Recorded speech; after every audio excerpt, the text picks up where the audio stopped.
TNTV Tamil ஊடகம், தனித்துவமான தமிழ் ஊடகம். மயில்சாமி அவர்களுக்கும் வரவேற்புரை வழங்கிய மா கிருஷ்ணசாமி அவர்களுக்கும், இங்கு ஒரு சிறந்த சொற்பொழிவை ஆற்றிய மானுடவியல் ஆய்வாளர், தேவேந்திர குலவேளாளர் என்ற சட்ட திருத்தம் வருவதற்கு காரணமான அடிப்படை பரிந்துரை வழங்கிய அறிஞருமான சி. சுமதி அவர்களுக்கும் என்னுடைய மனமார்ந்த வணக்கங்களை தெரிவித்துக் கொள்கிறேன். நண்பர்களே, இந்த மேடையிலே நான் கலந்து கொள்வதற்கு முக்கியமான காரணமாக இருப்பதென்பது, திரு குருசாமி சித்தர் அவர்களுடன் எனக்கு ஒரு நட்பும் தொடர்பும் நீண்ட காலமாக இருந்தது என்பது. அந்த நட்பு தொடங்கியது 2002. அப்போது நான் கொற்றவை என்ற ஒரு நாவலை எழுத தொடங்கியிருந்தேன். அது சங்க காலத்தில் தொடங்கி வரக்கூடிய ஒரு நாவல். சிலப்பதிகார காலம் வரைக்கும் வரும். சிலப்பதிகாரத்திலிருந்து சமகாலத்துக்கு வந்து சேரக்கூடிய ஒரு நவீன நாவல். இந்த நாவலை எழுதும்போது சங்க காலகட்டத்துடைய சமூக சித்திரங்கள், அந்த காலகட்டத்துடைய வாழ்க்கை முறைகள் ஆகியவற்றை பற்றிய ஆய்வுகளை செய்து கொண்டிருந்தது. இந்த நாவல் 2003 வெளிவந்தது. 2002 இந்த நாவலுக்கான ஆய்வுகளை செய்து கொண்டிருக்கும் போது இணையத்தில் சாதாரணமாக தேடிக்கொண்டிருந்தேன். என்னுடைய கேள்வி என்னவென்றால், சங்க காலம் முழுக்க சோழர் காலம் வரைக்கும், ஏறத்தாழ 13ஆம் நூற்றாண்டு வரைக்கும் மல்லர்கள் என்ற ஒரு ஜாதியினரை பற்றி ஏராளமான குறிப்புகள் உள்ளன. 13ஆம் நூற்றாண்டுக்கு பிறகு மல்லர்களை பற்றிய குறிப்புகளே கிடையாது. அப்ப இந்த ஜாதி என்னவா இருந்தது? சங்க காலத்திலும் சோழர் காலத்திலும் இருந்த ஜாதிகள் என்னென்ன? குறிப்பா சங்க காலத்தில் இருந்த மக்கள் யார்? இன்று இருக்கக்கூடிய பெரும்பாலான ஜாதிகளை பற்றி சங்க கால நூல்களிலே குறிப்புகள் கிடையாது. ஓரிரு ஜாதிகளை பற்றி மட்டும்தான் குறிப்பு இருக்கு. பெரும்பாலான ஜாதிகளை பற்றி குறிப்பு கிடையாது. இருக்கிற ஜாதிகள் காணாமலும் ஆயிருக்காங்க.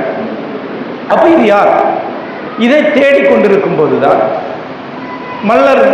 மலர் என்கிற பேரில் சின்ன சிறுபத்திரியாக நடத்தி கொண்டிருந்த குருசாமி அவர்களுடைய தொடர்பு கிடைத்தது. அப்போ நான் அவருக்கு ஒரு கடிதம் போட்டேன், மல்லர்களை பற்றி நீங்க என்ன நினைக்கிறீங்க? அப்போ அவர் எனக்கு கடிதம் போட்டார். அப்போ நான் அவருக்கு சொன்னேன், இதில் இருக்கிறது உங்களுடைய நம்பிக்கைகள். நான் ஒரு கதை எழுதக்கூடியவன், ஆய்வாளர். அப்புறம் தமிழ் சமுதாயத்துடைய எந்த ஒரு பகுதியை சார்ந்தவனும் கிடையாது. என்னுடைய தாய்மொழி மலையாளம். ஆகவே நீங்கள் ஆதாரங்களை கொடுத்தா மட்டும்தான் நான் கன்வின்ஸ் ஆகிறேன். நீங்கள் ஆதாரங்களை கொடுங்க சார், பேசுவோம் அப்படின்னு. அதன் பிறகு தொடர்ந்து அவர் நிறைய கடிதங்கள், ஆதாரங்கள், சின்ன நூல்களில் இருந்து வெட்டி எடுக்கப்பட்ட பகுதிகள் நிறைய அனுப்பிட்டு இருந்தார். அப்படி ஒரு உறவு எங்களுக்கு உருவாகி, அதுக்கப்புறம் நாவலை நான் எழுதினேன். பெரும்பாலும் அவருடைய பார்வையில் தான் அந்த ஜாதி சித்திரங்கள் உருவாக்கப்பட்டன. இதுதான் அவருக்குமான எனக்குமான தொடர்பு. ஆனால் அவரை நான் சந்தித்ததே கிடையாது. அதன் பிறகு 2011 நாங்கள் கோவையிலே விஷ்ணுபுரம் இலக்கிய வட்டம் என்ற ஒரு அமைப்பை உருவாக்கி மூத்த படைப்பாளிகளுக்கு இலக்கிய விருதுகளை அளித்து வருகிறோம். சாகித்ய அகாடமி போன்ற அமைப்புகளால் கௌரவிக்கப்படாத, ஆனால் அதே சமயத்திலே தமிழிலே மிக முக்கியமான படைப்பாளிகளுக்கு விருதுகள் வழங்கி வருகிறோம். அதில் 2வது விருதை பெற்றுக்கொண்டவர் என்னுடைய மதிப்புக்குரிய மூத்த எழுத்தாளர், இன்று தேவேந்திர குலத்திலே மிக முக்கியமான படைப்பாளி என்றால் அவர் தான், பூமணி அவர்கள். அந்த பூமணி அவர்களுக்கு நாங்கள் அந்த விருதை வழங்கும் போது அந்த விருதில் கலந்து கொள்ளும்படி நான் அவருக்கு ஒரு தனிப்பட்ட அழைப்பேன். அந்த விருதிலே அவர் கலந்து கொண்டார். அதில் தான் நான் அவரை நேரில் பார்த்தேன். அதன் பிறகு மறுபடியும் இன்னொரு விழாவிலே சந்தித்துக் கொண்டோம். அதன் பிறகு நாங்கள் சந்தித்துக் கொள்ளவே இல்லை. அதன் பிறகு ஒரே ஒரு கடிதம் ஏதோ ஒன்றுக்கு போட்டேன், என்ன நினைவு, அவ்வளோதான். ஆனால் இந்த குறுகின தொடர்பிலே அவரிடம் எனக்கு ஒரு உறவு இருந்தது. அது நட்பு என்கிறதை விட ஒரு அறிவு தொடர்பு என்று தான் சொல்ல வேண்டும். அந்த அறிவு தொடர்பின் பொருட்டு தான் இன்று இங்கே அவருடைய நினைவு மலர் வெளியீட்டு விழாவிலே கலந்து கொள்ள வந்திருக்கிறேன். முதலில் என்னுடைய பெருமைக்குரிய நண்பருக்கு என்னுடைய மனமார்ந்த சிரம் தாழ்ந்த அஞ்சலிகளை தெரிவித்துக் கொள்கிறேன். நண்பர்களே, இந்த மேடையில் எனக்கு குருசாமி சித்தர் அவர்கள் எழுப்பிய சில கேள்விகள் அவர் எப்படி அந்த விஷயத்தை முன்வைத்தார் என்பதை சொல்ல விரும்புகிறேன். இதெல்லாம் உங்கள் அனைவருக்கும் தெரிந்ததாக தான் இருக்கும். இருந்தாலும் இந்த மேடையில் என்னுடைய குரலை அதை சுற்றி சொல்ல விரும்புகிறேன். ஒன்று, அவர் கேட்ட ஒரு கேள்வி, நமக்கு எப்போது அச்சு போட்ட அல்லது எழுதப்பட்ட படைப்பு கிடைக்குதோ, எழுதப்பட்ட படைப்பு நமக்கு எப்போ கிடைக்குது, அப்போ இருந்தே மல்லர்கள் என்ற சமுதாயம் இங்கே இருக்கிறதை பற்றி குறிப்பில் இருக்கிறார். அப்போ ஒரு பெரிய எண்ணிக்கையில் அவர்கள் இருந்திருக்கிறார். சங்க காலத்தினுடைய குறிப்புகளை வைத்து பார்த்தால் மல்லர்களை பற்றி வரக்கூடிய சித்திரம் இது. ஒன்று, அவர்கள் மருத நிலத்தை சார்ந்தவர்கள். நெல் முதல் கரும்பு போன்றவற்றை விவசாயம் பண்ணியிருக்காங்க. சோழர் காலத்தில் அவங்க கரும்பு விவசாயம் பண்ணதை பற்றி இருக்கு. முன்னாடி அவங்க நெல் விவசாயம் பண்ணியிருக்கிறாங்க. அவருடைய ஊர்கள் நெருக்கமாகவும் தொடர்ந்தும் இருந்திருக்கின்றன. அவர்கள் இந்திரனை வழிபட்டிருக்கிறார். இந்திர விழாக்களை அவர் நடத்தியிருக்கிறார். அவர்களுடைய கிராமங்களுடைய விழாக்கள் மிகப்பெரிய அளவில் திருவிழாக்களாக நடந்திருக்கிறார். மல்லர் குழிய விழா என்று ஆதிமந்தியுடைய புறநானூற்று பாடல் சொல்கிறார்.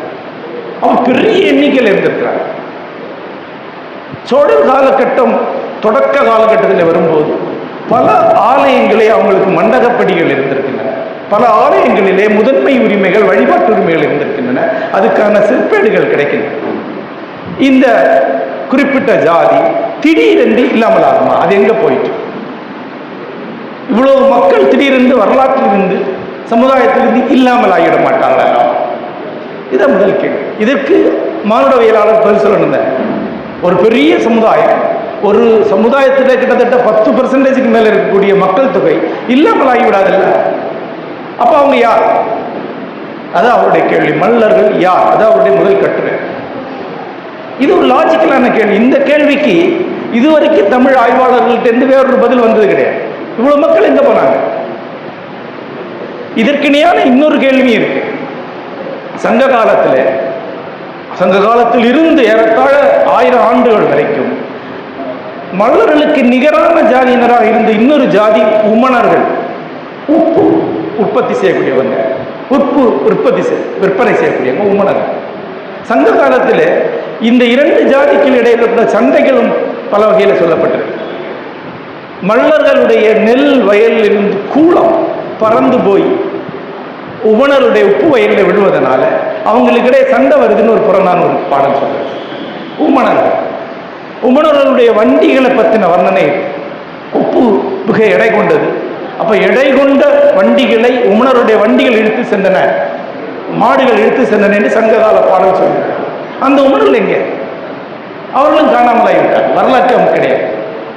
இன்றைக்கு ஒரு பெரிய கேள்விதான், உமணர்கள் யார்? உமணர்கள் இப்ப என்னவா இருக்காங்க? வேறு எந்த ஜாதியா அது மாறியிருக்கு? அது ஒரு பெரிய கேள்வி. ஆகவே மல்லர்கள் பற்றி இப்படி குறிப்பு இருக்கு. குருசாமி சித்தர் அவர்கள் கேட்ட 2வது கேள்வி, 15ஆம் நூற்றாண்டுக்கு பிறகு தமிழகத்திலே நாயக்கர் ஆட்சி காலம் உருவான பிறகு பல்லர் என்ற ஒரு ஜாதியை பற்றி குறிப்பு வருகிறது. அதன் பிறகு பல்லர்களை பற்றி பல்வேறு நூல்கள் குறிப்பிட ஆரம்பிக்கும். பள்ளு என்ற ஒரு குறுங்காவிய வகை வருகிறது. பல்லனும் பள்ளியும் இணைந்து பாடுவதாக வருகிறது. சரி, அப்ப இந்த ஜாதி எங்கிருந்து வந்தது? இவ்வளவு பெரிய எண்ணிக்கையில் எங்கிருந்து வந்தாங்களா? ஒரு ஜாதி மறைந்து இருக்கிறது, ஒரு ஜாதி வந்திருக்கிறது. இந்த வந்த ஜாதி எங்கிருந்து வந்ததுக்கு ஏதாவது சான்று இருக்கா? வேற ஏதாவது பகுதியிலிருந்து குடியேறினா திடீர்னு உருவாகி வர முடியாது அல்லவா? ஆப்வியஸ், வெளிப்படையாக இருக்கிறது, மல்லர்கள் தான் பல்லர்கள். இதுதான் அவருடைய அர்த்தம். இதை விளக்குவதற்கு பெரிய சான்றுகள் ஒன்றும் தேவை கிடையாது. முதல்ல இந்த கேள்விக்கு பதில் சொன்ன அவங்க எங்க போனாங்க, இவங்க எங்கிருந்து வந்தாங்க, அப்ப அவங்க தான் இவங்க. அப்ப அடுத்த கேள்வி வருது, எப்படி ஒரு ஜாதி இன்னொரு ஜாதியாக மாறுகிறது? ஒரு ஜாதியோட பேர் மருவுமா அப்படின்னு கேட்டா அது கிட்டத்தட்ட 100க்கும் மேற்பட்ட உதாரணங்களோடு குருசாமி சித்தர் வந்து சொன்னார். தமிழிலே மா என்கிற ஒலி, மா என்கிற ஒலியும் பாவாக மாறுவதற்கு வாய்ப்பு. நிறைய வார்த்தைகள் வா வந்து பாவமாக, மா வந்து பாவமாக, நிறைய வார்த்தைகள் இருக்கு. ஆகவே இப்படி மாறப்பட்டிருக்கு. மா என்பது பாவா மாறியது, பேச்சு வழக்கில் அது மாறியிருக்கு. இரண்டாவதாக இவருடைய சமூக இடம் என்பது ஒரு பெரும் வீழ்ச்சியை சந்தித்திருக்கிறது. வரலாற்றிலே ஒரு பெரிய டவுன்ஃபால், ஒரு வீழ்ச்சி இருக்கு. இப்போ நமக்கு ஒரு சித்திரம் இருக்கிறது நண்பர்களே. இந்த இடத்துல இந்த சித்திரத்தை குறிக்கிற வேண்டும். நமக்கு ஒரு சித்திரம் இருக்கு. ஒரு ஜாதி ஒரு குறிப்பிட்ட சோசியல் ஸ்டேட்டஸ்ல, ஒரு சமூக அந்தஸ்துல இருக்கும் என்றால் அது எப்பவுமே அப்படித்தான் இருக்கும் என்று நாம் நினைக்கிறோம். ஆதியிலிருந்து அப்படித்தான் இருக்குன்னு நினைக்கிறோம். யாரோ சிலர் அதை அப்படி ஃபிக்ஸ் பண்ணி வச்சிருக்காங்கன்னு நினைக்கிறோம். அதை மேலிருந்து அது ஆதிக்க ஜாதியினரோ அல்லது அரசாங்கமோ இவங்களை எப்படி வச்சிருக்காங்க அப்படின்னு நினைக்கிறோம். அது உண்மை கிடையாது. இந்தியா முழுக்க ஜாதியுடைய வரலாற்றில் திரும்ப திரும்ப தென்படக்கூடிய ஒரு உண்மை உண்டு. யார் நிலத்தை வைத்திருக்கிறார்களோ அவர் உயர் ஜாதியினராகவும், நிலத்தை அவர்கள் இழந்தால் ஓரிரு தலைமுறைகளுக்குள்ளே அவங்க கீழ் தாழ்ந்த ஜாதியினராகவும் மாறுவது தொடர்ந்து இந்தியா முழுக்க நடந்துள்ளே. நிலம்தான் கிட்டத்தட்ட 2000 வருடங்களாக தீர்மானிக்கக்கூடியதாக, மண்ணு தான் தீர்மானிக்கும். அப்போ மண்ணை எப்படி கையில் வச்சிருக்கிறதுனா, உங்களுக்கு தெரியும், இந்த நவீன காலகட்டத்துக்கு முன்னாடி வரைக்கும் சண்டை போடக்கூடாது மண்ணு. மண்ணுக்காக நீங்க செத்தீங்கன்னா தான் மண் உங்க கையில் இருக்கு. போரில் தோற்கடிக்கப்பட்ட ஜாதியினர் நிலத்தை இழப்பார். நிலத்தை இழந்தாங்கன்னா 200 ஆண்டுகள்ல அவங்களோட சோசியல் ஸ்டேட்டஸ் கீழே. இது தொடர்ந்து நடந்துட்டே இருக்கு. சரி, ரிவர்ஸா நடக்குமா? ரிவர்ஸாவும் நடக்கும். ரிவர்ஸா எப்படி நடக்கும்னா, சாதாரண மக்கள் ஏதேனும் காரணத்தால் நிலத்தை அடைவார்கள் என்றால் ஒரு 200 ஆண்டுகளுக்குள்ள அவங்க சோசியல் ஸ்டேட்டஸ் மேலே போய் ஆளும் வர்க்கமாகவோ உயர் ஜாதியிலோ மாறிடும். இதுக்கு 100க்கும் மேற்பட்ட உதாரணங்கள் இந்தியாவில் இருக்கு, இந்திய வரலாற்றில் இருக்கு. மிகச்சிறந்த உதாரணம் இந்த நாயக்கருங்கிற ஆட்சியாளர்கள். அவங்க மாடு மேய்க்கக்கூடிய மக்களாக ராயலசீமா பகுதிகளில் இருக்கிறாங்க. திடீரென்று அவங்க குதிரை மேய்க்க ஆரம்பிக்கிறாங்க. குதிரை அவங்களுக்கு மிகப்பெரிய பவரை கொடுக்குது. அவங்க தென்னகம் முழுக்க நீடிக்கக்கூடிய ஒரு மாபெரும் அரசை உருவாக்குறாங்க. விஜயநகர பேரரசை உருவாக்குறாங்க. சவுத் இந்தியாவில் ஒரு மேஜர் கம்யூனிட்டியை இன்னைக்கு நீடிக்கிறாங்க. போர் வெற்றி தீர்மானிக்கும். அது போன்ற ஒரு போர் தோல்வி தமிழகத்திலே மன்னர் ஜாதியினருக்கும் நிகழ்ந்திருக்கலாம் என்று குருசாமி சித்தர் சொல்றார். அவருடைய சித்திரம் என்னவென்றால், விஜயநகர ஆட்சி காலகட்டத்தில், கிருஷ்ணதேவராயருடைய காலகட்டத்தில் மதுரை கைப்பற்றப்படுகிறது. இந்த மதுரை கைப்பற்றப்பட்டு இங்கே ஒரு பாண்டிய ஆட்சி உருவாக்கப்படுகிறது.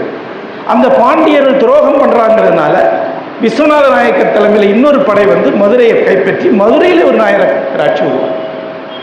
இந்த காலகட்டத்தில் விஜயநகர படைக்கு எதிராக போராடியவர்கள், அதாவது மறவர்கள், மல்லர்கள் ஆகியோர் தோற்கடிக்கப்பட்டார்கள்.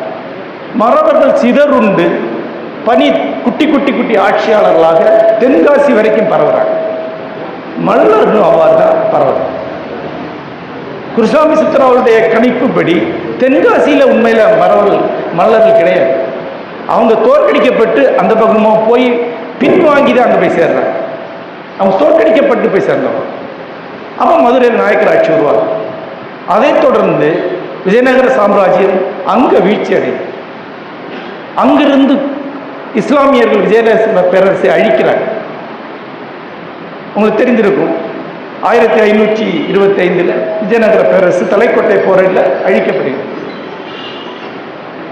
அந்த அழிவுக்கு பிறகு பனி குழுக்களாக நாயக்கர்கள் தமிழ்நாட்டு குடியேறிட்டே இருக்காங்க.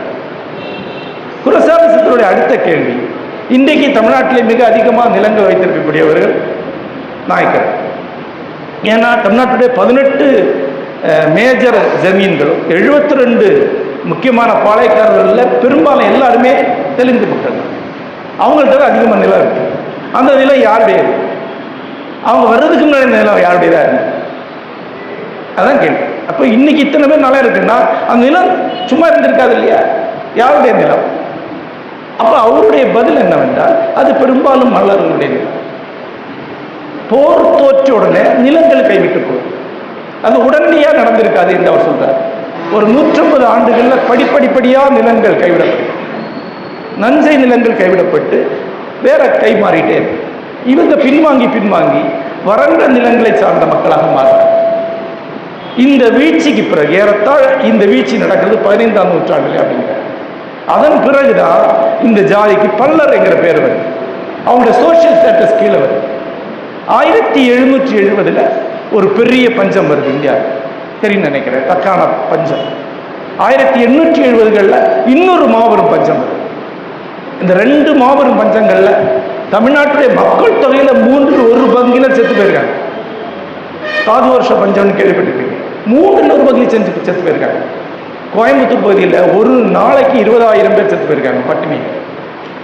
சென்னையில் ஒரு நாளைக்கு 50,000 பேர் செத்து போயிருக்காங்க பட்டினி. இந்த பஞ்சங்களுக்கு பிறகு கிட்டத்தட்ட அவங்களுடைய பொருளாதார நிலை கீழ்நிலையில். 1910 முதல் சாதிவாரி கணக்கெடுப்பை பிரிட்டிஷார் பண்ணும்போது பல்லர்கள் தாழ்த்தப்பட்ட மக்களாக பதிவு செய்யப்படுகிறார். இதுதான் அவர் எனக்கு சொன்ன சித்திரம். இந்த சித்திரத்துக்கான ஏராளமான ஆதாரங்களை அவர் எனக்கு அனுப்பி வைத்தார். ஆகவே ஒரு ஆய்வாளரை நம்பி, அவர் கொடுத்த ஆவணங்களை நம்பி அந்த நிலைப்பாடை நான் ஏற்றுக்கொண்டு அதை என்னுடைய நூல்களில் சொல்லியிருக்கேன். இது ஒரு நம்பிக்கை கிடையாது, இது யாருக்கும் ஃபேவர் பண்ணுறது கிடையாது, இது வரலாற்று உண்மை. 1 2 என்று சொல்றது மாதிரி. இனி இப்போ இது தவறு என்று இதே அளவு ஆதாரங்களோடு வேறு யாராவது நிரூபிப்பார்கள் என்றால் அதுதான் சரின்னு ஏற்றுக்கொள்ளவும் தயாராக இருக்காங்க. ஆனால் இந்த கேள்விகளுக்கான பதில் ஆய்வாளர்களால் சொல்லப்படவில்லை. இதுக்கு இன்னொரு விளக்கத்தை நீங்கள் சொல்ல முடியும் என்றால், இது இப்படி நடந்திருக்கலாம் அப்படின்னு இன்னொரு எக்ஸ்பிளனேஷன் கொடுக்க முடியும்னா ஆய்வாளர் தான் எடுப்பாங்க. அப்ஜெக்டிவிட்டி என்பது என்ன, வெளிப்படைத்தன்மை, புறவயமான உண்மை என்பது என்ன? உண்மைதான். இந்த துணியை வெள்ளையா இருக்குன்னு ஒரு புறவயமான உண்மை இல்லை, இது இன்ன காரணத்தினால கருப்பு தான், இது வெள்ளையா தெரியுது, நீங்க ப்ரூவ் பண்ணீங்கன்னா அதை ஏற்றுக்கலாம். ஆக இதுதான் அவர் கொடுக்கக்கூடிய சித்திரம். குருசாமி சித்தர் அவர்கள் 999 காலத்திலிருந்தே இந்த கோட்பாடை வெவ்வேறு அறிஞர்களிடம் வெவ்வேறு மேடைகளில் சொல்லி வருகிறார். தொடக்க காலகட்டத்தில் இது அவருடைய சமூகத்திலேயே யாராலுமே கண்டுகொள்ளப்படவில்லை. எந்த வகையில் அவருக்கு ஒரு மதிப்போ மரியாதையோ ஒரு அங்கீகாரமோ ஏற்படவில்லை. அறிஞர் மத்தியில கூட இதை ஏற்றுக்கொள்வதில் நிறைய தயக்கங்கள் இருந்தது. அந்த தயக்கங்களுக்கான பல காரணங்களில் ஒன்று, இங்கே இருக்கக்கூடிய அறிஞர்கள் அவங்க ஏதேனும் ஒரு ஜாதியை சேர்ந்தவங்களா இருப்பாங்க. அப்போ அவங்களுக்கு அவங்க ஜாதியை சார்ந்த அந்த தீர்மானத்தை எடுக்க முடியும். என்னுடைய உலகம் வேறு என்பதனால் நான் எதை தர்க்கபூர்வமாக மட்டும்தான் எடுத்துக்கொண்டேன். ஆனால் எறும்புற கல்லும் தேயும் என்பது போல தெளிவாக திட்டமிட்டு தொடர்ச்சியாக இதை சான்றுகளுடன் அவர் பேசிக்கொண்டே இருக்கிறார். சங்க இலக்கியத்துடைய பெரும்பாலான எல்லா சான்றுகளையும் அவர் தேர்ந்தெடுத்திருக்கிறார். கல்வெட்டு சான்றுகள் அதுபோன்று நிறைய சான்றுகளை தேர்ந்தெடுத்து வச்சு வச்சு வச்சு வச்சு வச்சு ஒரு கட்டத்தில் அது அறிஞர் மத்தியில் ஏற்கப்பட்டது. அதன் பிறகுதான் தேவேந்திர குல மக்கள் அதை ஏற்றுக்கொள்றாங்க. மக்கள் ஏற்றுக்கொண்டு அறிஞர்கள் ஏற்றுக்கொள்ளல, அறிஞர்கள் தான் முதல்ல ஏற்றுக்கொள்றாங்க. சரிதான், இந்த கருத்துக்கு மாற்று கருத்து இப்போ இல்லை, இதுதான் கரெக்டா இருக்கு. அதன் பிறகு இந்த மக்கள் அதை ஏற்றுக்கொள்றாங்க. அதன் பிறகு ஒரு அரசியல் இயக்கம் தொடங்குகிறது. அதன் விளைவாகத்தான் 2021 தேவேந்திர குல பேளாளர் என்ற பெயர் அதிகாரப்பூர்வமாக மாற்றத்தில் நோக்கி வருகிறது. இது ஒரு 40 ஆண்டு கால போராட்டம். ஒரு தனி மனிதர் 40 ஆண்டு காலம் இந்த போராட்டத்தை தொடர்ச்சியாக நடத்தினார் என்பது 2 வகையில் எனக்கு முக்கியமானது. ஒன்று, ஒரு விஷயம் அப்ஜெக்டிவா வரலாற்று ரீதியா உண்மை என்றால் அது என்றைக்கு இருந்தாலும் அங்கதான் வந்து சேரும். அதை யாரும் அங்கீகரிக்க வேண்டியதில்லை, கொஞ்சம் லேட்டா ஆனால் வண்டி வந்து சேர்ந்துடும். 2, ஒரு அறிஞனுக்கு நீங்க அமைப்பு சார்ந்து பட்டங்கள் எதுவும் கொடுக்க வேண்டியதில்லை, பல்கலைக்கழக ஆய்வுகள் தேவையில்லை, அவனுக்கு ஒரு சமூக ஆதரவு தேவையில்லை, அவன் தனியா இருந்தாலே போதும், அவன் உண்மையை சொல்வான் என்றால் எப்படியோ அது ஏற்கப்படும். அது என்னை போன்ற ஒருவனுக்கு அளிக்கக்கூடிய ஒரு உறுதிப்பாடு இருக்கிறது. ஆய்வாளன் தனியாக நின்னாலும் என்றைக்கு இருந்தாலும் மக்கள் தான் அவன்கிட்ட வந்து சேருவாங்க. அவன் மக்கள்கிட்ட போக வேண்டிய அவசியம் இல்லை, மக்கள் வந்து சேருவாங்க. அது நிரூபிக்கப்படுது. அவருடைய வாழ்க்கை என்பது அந்த வகையில் மிக வெற்றிகரமான ஒன்று. 2010 அவரை பார்க்கும்போது நான் சொன்னது, சார் எறும்பு ஊர்ந்து கல் தேயுங்கிறது பன்மொழியில் கேட்டிருக்கேன், ஆனால் தேயுங்கிறது கண்மொழியில் நிரூபிச்சிட்டீங்க, தேஞ்சிருச்சு, அது ஒரு பெரிய நம்பிக்கை சார் அப்படின்னு நான் சொன்னேன். இந்த மேடையில் அவரை நினைவு கூறக்கூடிய இந்த வார்த்தைகளை சொல்ல வேண்டும் என்பதற்காகத்தான் நாகூரிலிருந்து கிளம்பி நீண்ட பயணம் செய்து இங்கே வந்திருக்கேன். நண்பர்களே, இதிலிருந்து அடுத்தபடியாக சில விஷயங்கள் அவரும் நானும் பேசியிருக்கோம், இன்னும் நிரூபிக்கப்படாத விஷயங்கள், ஆனால் இது சாத்தியக்கூறுள்ள விஷயம். ஒன்று, தமிழகத்தில் இந்திரனுடைய வழிபாடு சங்க காலத்தில் இருந்தது. உங்களுக்கு தெரியும், 5 நிலங்களில் மருத நிலத்துடைய தெய்வம் இந்திரன். அவன் சங்க கால தொடக்க காலத்திலே இந்திரன் இங்கு ஒரு தெய்வமாக இருந்திருக்கிறார். அங்கிருந்த மல்லர்களுக்கு இந்திரன் ஏன் தெய்வம் என்பது ஒரு முக்கியமான கேள்வி. வேந்தன் என்று இந்திரனை தான் சொல்றாங்க. இன்றைக்கு மிக சமீப காலமாக இந்திரன் அல்ல, வேந்தன் வேற அப்படின்னு சிலர் சொல்ல ஆரம்பிக்கிறாங்க. ஏனென்றால் இந்திரன் அடையாளம் நேர தேவேந்திர குல வேளாளருக்கு வரும். அப்படி வரக்கூடாதுங்கிறதுக்காக வேந்தன் அரசன் தான், இந்திரன் அல்ல என்று அதை சொல்லக்கூடிய சில புது ஆய்வாளர்கள் உருவாகி வந்திருக்கிறார்கள். ஆய்வு அடிப்படையில் ஒன்றும் கிடையாது, சொல்லி பார்க்குறாங்க. ஆனால் இந்த முக்கியமான கேள்வி ஏனென்றால் வேதங்கள் 6 மதங்களை அழைத்து, அதாவது தொல் வேதங்கள் 6 உள் மதங்கள் இருக்கு. அதில் எந்த தெய்வம் வழிபடப்படுதோ அந்த தெய்வத்தை ஒட்டி வேதங்களை பிரிக்கக்கூடிய வழக்கம் உண்டு. இந்திரனை மையமாக கொண்ட வேத பகுதிகள் ஐந்திரம் எனப்படுகின்றன. வருணனை மையமாக கொண்ட வேத பகுதிகள் வாருணம் எனப்படுகின்றன. சூரியனை மையமாக கொண்ட வேத பகுதிகள் சௌரம் எனப்படுகின்றன. இப்படி அக்னியை மையமாக கொண்ட வேத பகுதியில் ஆக்னேயம் எனப்படுகிறது. குருசாமி சித்தர் அவர்கள் முறையாடும் போது அவர் என்ன சொன்னது, தமிழகத்தில் இதில் 2 வேத பகுதிகள் தான் இருந்திருக்கு, மற்றது இங்கே வரவே இல்லை, அல்லது அதுக்கு செல்வாக்கு கிடையாது. இங்கே அக்னேயம் என்பது பிராமணர்கள் அந்தணர்கள் என்ற சிறு பகுதியினரிடம் மட்டும்தான் இருக்கு, அவங்க வெளியே அதுக்கு இடம் கிடையாது. இங்கே வலுவாக இருந்த வேதம் மரபு 2 தான், ஐந்திரமும் சௌரவும் மட்டும்தான், சூரியனும் இந்திரனும் மட்டும்தான். ஆகவே இங்கே இருக்கக்கூடிய பெரும்பாலான ஆலயங்கள் இந்திர மரபை சார்ந்த. இங்களுடைய நிறைய கோயிலை பார்த்தீங்கன்னா, ஒரு கோயிலை போனீங்கன்னா அந்த கோயில் இந்திரனா சூரியனாங்கிறத கேள்வி. இது சூரிய கஷேத்திரமா இந்திர கஷேத்திரமா? உதாரணமாக சுசீந்திரம், சிவ இந்திரம், அதான் சுசீந்திரம், அது இந்திரனுடையது.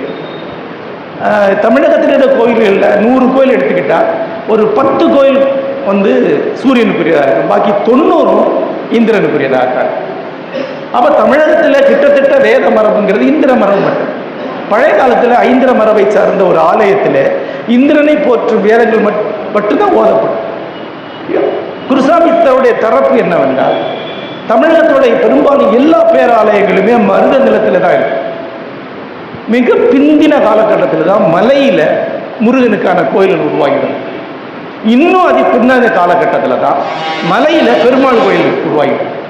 மலையில் பெருமாள் கோயில் கட்டப்பட்டதெல்லாம் நாயக்கர் காலகட்டத்திலேருந்து அவர் சொல்கிறார். எனக்கு அதுக்கான சான்றுகள் தெரியாது, பட் அவர் நம்புகிறார். ஆனால் தமிழகத்தில் உள்ள பெரும்பாலான கோயில்கள் மருத நிலத்தை சார்ந்தவை, அவை இந்திர மரபை சார்ந்தவை. ஆகவே ஏதோ ஒரு வகையில் அவர்கள் மன்னர்களுடைய பண்பாடால் உருவாக்கப்பட்டவை, அவருடைய பண்பாட்டினால் உருவாக்கப்பட்டவை, இந்திர மரபை சார்ந்தவை. அது பின்னாடி பல்வேறு சோழர் காலகட்டத்தில் வேற ஆதிக்கத்துக்கு போய், நாயக்கர் ஆட்சி காலத்தில் வேற ஆதிக்கத்துக்கு போய், அதுக்கப்புறம் இன்றைக்கு வேற ஆதிக்கத்துக்கு வந்திருந்தாலும் கூட அசலான பின்பணி என்பது இந்திர மரபை சார்ந்தவர்களுக்கு தான் என்று அவர் வாதிட்டார். இன்று இந்த மேடையில் அதை பற்றி சொல்லக்கூடிய அளவுக்கு எனக்கு ஆய்வு தகுதி கிடையாது. ஆனால் ஆய்வாளர்கள் முன்னே செல்ல வேண்டிய ஒரு திசையர், இந்திர மரபு இங்கு எப்படி நிறுவப்பட்டது, எப்படி நீடிக்கிறது என்பது. இது மிக விரிவான கேள்விகளை எழுப்பக்கூடியவர். மருத நிலத்திலே தான் பெரும்பாலான கோயில் இருப்பது என்பது உண்மை. அந்த கோயில்கள் சோழர் காலத்தில் திருப்பி பெருசாக கட்டப்பட்டன. அப்படி கட்டப்படும் போது கூட இந்திரன் தான் அதனுடைய மேஜர் கடவுளாக இருக்கு. இந்திர விழா ஒன்று நடந்திருக்கீங்க. சோழர் காலத்து வரைக்கும் தமிழகத்துடைய முதல் பெரு விழா என்பது இந்திர விழா. சிலப்பதிகாரம் படித்தவர்களுக்கு தெரியும். அந்த விழாக்கள் மாறிதான் வேற வேற திருவிழாக்கள் வந்திருக்கின்றன. ஆகவே அந்த இந்திர மரபு என்பது தேவேந்திரர் போன்ற வரலாற்று மரபினரால் மீட்டெடுக்கப்பட வேண்டியது என்று குருசாமி சித்தர் அவர்கள் ஒரு காலத்தில் சொன்னார். அதை பற்றி ஆய்வுகளை செய்ய போகிறேன் என்று சொன்னார். அது எந்த அளவுக்கு ஆய்வு செய்தார் எனக்கு தெரியாது.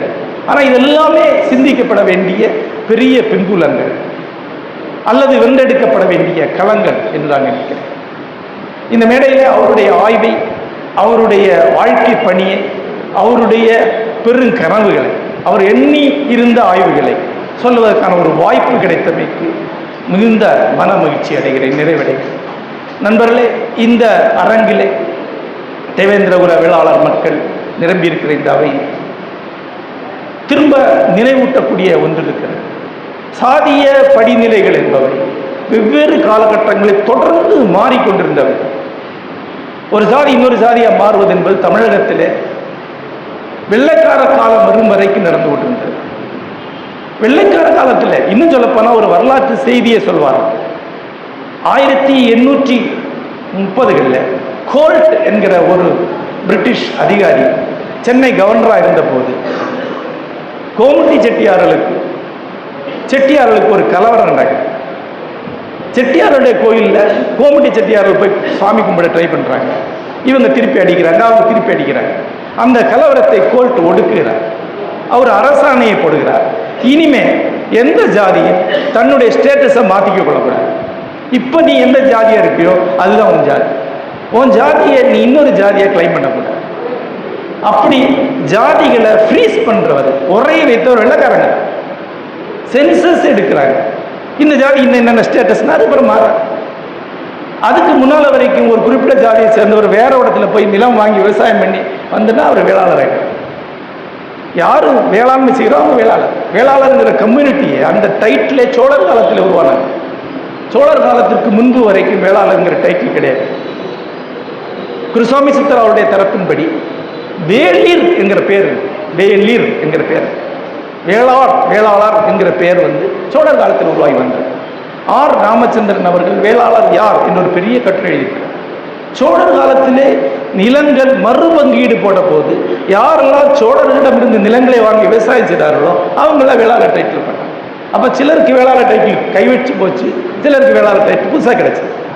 இந்த டைட்டில் தொடர்ந்து கிடைச்சிட்டே. சில போர் ஜாதியினர், குறிப்பாக வீரகுடி வெள்ளாளர் போன்றவர்கள் போர் ஜாதியினர் அவங்க விவசாயத்துக்கு வரும்போது வெள்ளாளராக இருக்கும். இது தொடர்ந்து நடந்து கொண்டே இருக்கு. அப்போ தேவேந்திரகுல வேளாளர்களை பொறுத்தவரை அவங்களுடைய டைட்டில் அவங்க கையிலேருந்து போச்சு, வேற பலருக்கு அது கிடைத்தது. அந்த டைட்டில் திரும்ப கிடைத்திருக்கிறது என்று இப்போ இந்த காலகட்டத்தை சொல்ல முடியும். ஒரு ஜாதி தன்னுடைய அடையாளத்தை எடுத்துக்கொள்வது என்பது ஒரு தொடக்கம் நிலைதான். அந்த அடையாளம் அதுக்கு நிலை பெறுவது என்பது அடிப்படையிலே பொருளியல் வெற்றியில் வழியாகத்தான் சாத்தியமாகும். நான் சொன்னேன்ல, நேற்று நிலம் இன்று மூலதனம். நேற்று நிலம் இருந்தால் உயர் ஜாதினா இங்கு மூலதனம் பணம் வைத்திருக்கிறோம் உயர். அந்த மூலதனம் உருவாகக்கூடிய வாய்ப்புகள் எதிர்காலத்தில் தேவேந்திரகுல வேளாளர் உருவாக வேண்டும் என்று நினைக்கிறேன். அவர்களுக்கான ஒரு வங்கி, மெர்கண்டைல் வங்கி போல ஒரு வங்கி உருவாகும் என்றால் அவர் பெரிய தொடக்கமாக அமையும் நினைக்கிறேன். அவர்கள் படிப்புக்கு இணையாகவே தொழில்துறையில் மிகப்பெரிய அளவில் வருவார்கள் என்றால் அது அடுத்த கட்ட வெற்றியை நினைக்கிறேன். இவை அனைத்தும் சாத்தியமாக வேண்டும் என்று சித்தர் அவருடைய பெயரால் வேண்டிக் கொண்டு விடைபெறுகிறேன். வணக்கம். கோயம்புத்தூர் மாநகரில் 16 வகை தரமான எண்ணெய் வகைகள் கண்முன்னே அரைத்து சூரிய ஒளியில் வைக்கப்பட்டு முறையாக விற்கப்படுகின்றன. நேரிலும் அஞ்சல் வழியாகவும் வாங்கிக் கொள்ளலாம். தொடர்புக்கு 9843028388. டிஎன்டிவி தமிழ் ஊடகம், தனித்துவமான தமிழ் ஊடகம்.